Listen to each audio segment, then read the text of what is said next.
সার্জিস আলম। সংস্কার ছাড়া নির্বাচন অর্থবহ হবে না বললেন ডক্টর তাহের। রাজনীতিবিদদের স্পোর্টসম্যান স্পিরিট নিয়ে এগোতে হবে বললেন গয়েশ্বর। এবং সর্বশেষ জানাবো ডোনাল্ড ট্রাম্পের আমেরিকা ফার্স্ট জালে বাংলাদেশ। শুনছিলেন সংবাদ শিরোনাম, এবারে বিস্তারিত। বিয়ে করলেন সার্জিস আলম। বিয়ে করেছেন বৈষম্য বিরোধী ছাত্র আন্দোলনের অন্যতম সমন্বয়ক ও জাতীয় নাগরিক কমিটির মুখ্য সংগঠক সার্জিস আলম। তবে এই নিয়ে বিস্তারিত কিছু এখনো জানা যায়নি। যুব ও ক্রীড়া উপদেষ্টা আসিফ মাহমুদ ফেসবুকে সার্জিসের বিয়ের ছবি পোস্ট করে লেখেন, নবজীবনের পদার্পণে অভিনন্দন সার্জিস ভাই, বিবাহিত জীবন সুখের হোক। হাসনাত আব্দুল্লাহ ফেসবুকে পোস্টে বলেন, অভিনন্দন বন্ধু সার্জিস, তোমাদের ভালোবাসা এবং সুন্দর মুহূর্তগুলো ভরা একটি জীবন কামনা করছি। জানা যায়, সার্জিস আলমের বিবাহ অনুষ্ঠানে তথ্য উপদেষ্টা নাহিদ ইসলাম, যুব ও ক্রীড়া উপদেষ্টা আসিফ মাহমুদ, উপদেষ্টা মাহফুজ আলম, বৈষম্য বিরোধী ছাত্র আন্দোলনের আহ্বায়ক হাসনাত আব্দুল্লাহ সহ বৈষম্য বিরোধী ছাত্র আন্দোলনের অনেক নেতা উপস্থিত ছিলেন। এর আগে গত 11 অক্টোবর নানা নাটকীয়তার জন্ম দিয়ে বিয়ে করেন বৈষম্য বিরোধী ছাত্র আন্দোলনের অন্যতম সমন্বয়ক হাসনাত আব্দুল্লাহ। সংস্কার ছাড়া নির্বাচন অর্থবহ হবে না বললেন ডক্টর তাহের।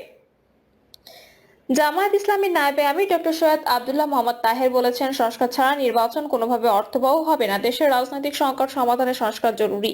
আবার শুধুমাত্র সংস্কারের অপেক্ষায় সময় নষ্ট করাও দেশের জন্য কল্যাণকর হবে না। তাই প্রয়োজনীয় সংস্কার শেষে দ্রুত নিরপেক্ষ নির্বাচনের ব্যবস্থা করতে হবে।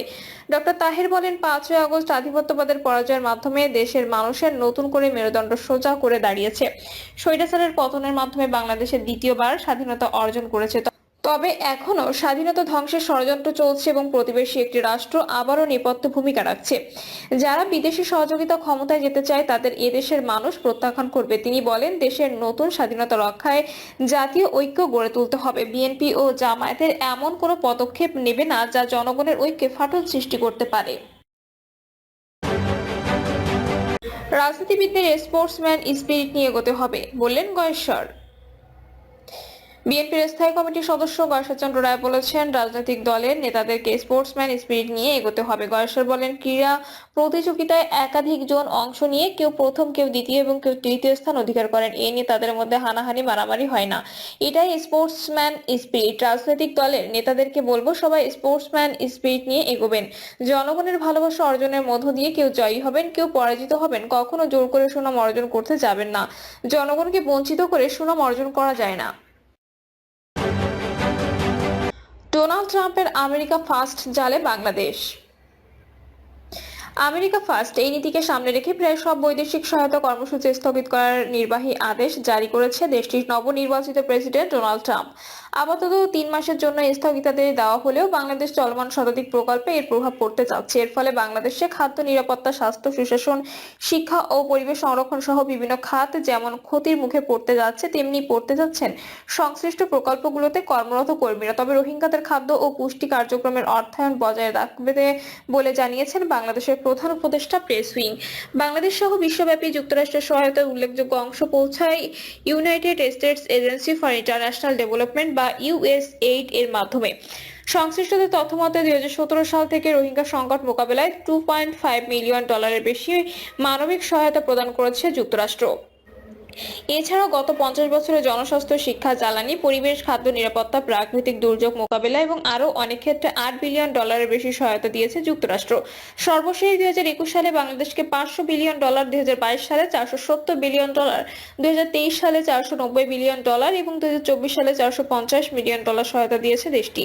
এখন অর্থায়ন স্থগিতের ফলে শুধু ইউএসএইড সংশ্লিষ্ট প্রকল্পগুলোতেই নয়, প্রভাব পড়বে UNICEF, save the children, UNDP সহ আইসিডিডিআর বির মতো স্বাস্থ্যসেবা প্রতিষ্ঠানগুলোর উপর। Alliance for combating TB in Bangladesh নামে প্রকল্পের মাধ্যমে আন্তর্জাতিক উদারময় গবেষণা কেন্দ্র বাংলাদেশের টিবি নিয়ন্ত্রণ কর্মসূচিতে বড় অর্থায়ন রয়েছে ইউএসএইড এর। শুধু অর্থায়ন বন্ধ হওয়ার খবরে আইসিডিআরপি পরিচালিত বিনামূল্যে জিন এক্সপার্ট কার্যক্রম বন্ধ হয়ে গেছে। এমনকি আইসিডিডিআরবির সব টিবি প্রজেক্ট আগামী 3 মাসের জন্য স্থগিত করা হয়েছে। 1000-এরও বেশি কর্মকর্তা কর্মচারীকে চাকরিচ্যুত চিঠি দেওয়া হয়েছে। সার্বিক পরিস্থিতি নিয়ে নাম প্রকাশে অনিচ্ছুক সেভ দ্য চিলড্রেনের একজন কর্মকর্তা বলেন, আমরা এই বিষয়গুলো নিয়ে আতঙ্কে আছি। এরকম আরো অসংখ্য প্রকল্পের সঙ্গে যুক্ত মানুষরাও আতঙ্কিত। এসব বিষয় নিয়ে বলাবলি করে নতুন করে আতঙ্ক না ছড়ানোর ব্যাপারে আমাদের নির্দেশনা আছে। দিন শেষে আমরা সবাই চাই যেন ক্ষতিকর কিছু না ঘটে। নাম প্রকাশে অনিচ্ছুক আইসিডিডিআরবির একজন কর্মকর্তা বলেন, আর্থিক সহযোগিতা বন্ধ হয়ে গেছে এটা বলা যাবে না। এটাকে সাময়িক সাসপেনশন বলা যেতে পারে। এই সময় তাদের প্রকল্পগুলো রিভিউ করার পর আবারও নিশ্চয়ই চালু করবে। সবাই কিন্তু এফেক্টেড হবে না, এফেক্টেড হবে জেন্ডার গভর্নেন্স এনভায়রনমেন্ট রিলেটেড অ্যাক্টিভিটিগুলো। তারা ইতিমধ্যে স্পষ্ট করে বিষয়টা জানিয়ে দিয়েছে, কিন্তু হেলথের বিষয়ে তারা ওভাবে কিছু বলেনি। সুতরাং আমরা নিরাশ হচ্ছি না। তিনি আরো বলেন, আইসিডিডিআরবি গবেষণা প্রতিষ্ঠান, আমাদের সবকিছু ইউএসএইড ফান্ডেড না। একটা কার্যক্রম শুধু আছে। এই কারণে আমাদের চেয়েও আরো অনেক সংস্থা প্রতিষ্ঠান আছে যেসব বান্দরবানে সরাসরি ইউএসএইড ফান্ডেড একটা ক্লিনিক আছে। পুরো বান্দরবানে আরো কোন ক্লিনিক নেই। ওরাও তো এখন ইনফেক্টেড হবে, হয়তো এটা বন্ধ করবে না। প্রভাব পড়বে টিকা স্যানিটারি পণ্যেও। ইউএসএইড পরিচালিত বেসরকারি প্রতিষ্ঠান সূর্যের হাসি ক্লিনিক বিনামূল্যে ইপিআর টিকা দেওয়ার পাশাপাশি পরিবার পরিকল্পনার জন্য বিনামূল্যে গর্ভনিরোধক ট্যাবলেট ও কন্ডম বিতরণ সহ নানা ধরনের সেবা দিয়ে থাকে। 1997 সালে ইউএসএইড এর অর্থায়নে প্রতিষ্ঠিত সূর্যের হাসি ক্লিনিক নিরাপদ প্রসব, মাতৃ ও নবজাতকের যত্ন, টিকাদান এবং পরিবার পরিকল্পনা সহ অন্যান্য সেবার ক্ষেত্রে ধারাবাহিকভাবে ইতিবাচক প্রভাব ফেলছে। বিশেষ করে জন্মের পর শিশুদের নানা ধরনের টিকাদানের সব শ্রেণী পেশার মানুষের কাছে একটি বিশ্বস্ত নাম হয়ে উঠেছে সূর্যের হাসি ক্লিনিক। যুক্তরাষ্ট্রের অর্থায়ন বন্ধের ফলে তাদের বেশ কিছু কার্যক্রম হুমকির মুখে পড়েছে। নেতিবাচক প্রভাব পড়বে সোশ্যাল মার্কেটিং কোম্পানিতেও, শুধু ঔষধ শিল্পেও নেতিবাচক প্রভাব পড়বে। বাংলাদেশের স্বাস্থ্য সেবায় বড় সহজীকরণ করার ক্ষেত্রে বেশ কিছু যুগান্তকারী অর্জনে অবদান রাখতে সহায়তা করেছে ইউএসএইড। 1940 সাল থেকে সংস্থাটি প্রথম দেশ হিসেবে বাংলাদেশের ওষুধ ও প্রসাধনী পাশকে সমর্থন দিয়ে আসছে। পাশাপাশি নকল ওষুধ ব্যবহারের উপর কঠোর আইন প্রবর্তন করা সহ ওষুধ রপ্তানিকে আরো উপযোগী করে ভোক্তাদের নিরাপত্তা নিশ্চিতে অবদান রাখতে কাজ করছে। কিন্তু তাদের অর্থায়ন বন্ধের সিদ্ধান্তে ওষুধ শিল্পের ওপর প্রবর্তিত আইনগুলো দুর্বল হওয়ার পাশাপাশি লাখ লাখ মানুষকে অনিরাপদ ওষুধের মুখোমুখি হতে হবে। এছাড়াও দেশের বৃহত্তম রপ্তানি খাত ওষুধ শিল্পের ওপর এর নেতিবাচক প্রভাব পড়বে বলে মনে করে সংশ্লিষ্টরা। এমনকি এই ধরনের সিদ্ধান্ত দেশে অপুষ্টির মাত্রা বাড়িয়ে দিতে পারে, শিশু ও মাতৃস্বাস্থ্যে নেতিবাচক প্রভাব ফেলবে এবং লাখ লাখ দুর্বল ব্যক্তিকে ঝুঁকির মধ্যে ফেলে দিতে পারে বলেও মনে করে তারা। এ প্রসঙ্গে ঢাকা বিশ্ববিদ্যালয়ের স্বাস্থ্য অর্থনীতি ইনস্টিটিউটের অধ্যাপক ডক্টর সৈয়দ আব্দুল হামিদ বলেন, আমাদের 5 বছর মেয়াদী যে সেক্টর প্রোগ্রাম হয় সেখানে বিভিন্ন কম্পোনেন্ট তাদের ফান্ডিং আছে। বিশেষ করে ফার্মাসিউটিক্যাল সেক্টরে তারা ফান্ডিং করে, ওয়ান হেলথ প্রজেক্টে তাদের ফান্ডিং আছে। এছাড়া অ্যান্টিমাইক্রোবিয়াল রেজিস্ট্যান্স সহ সব মিলিয়ে 10 থেকে 11টি সেক্টর ইউএসএইড সাপোর্ট দেয়। এমনকি শুধু স্বাস্থ্য সেক্টরই নয়, আরো অনেকগুলো সেক্টরে তারা সহযোগিতা করে। ইউএসএইড এর অর্থায়নে 2020 সালের মাঝামাঝিতে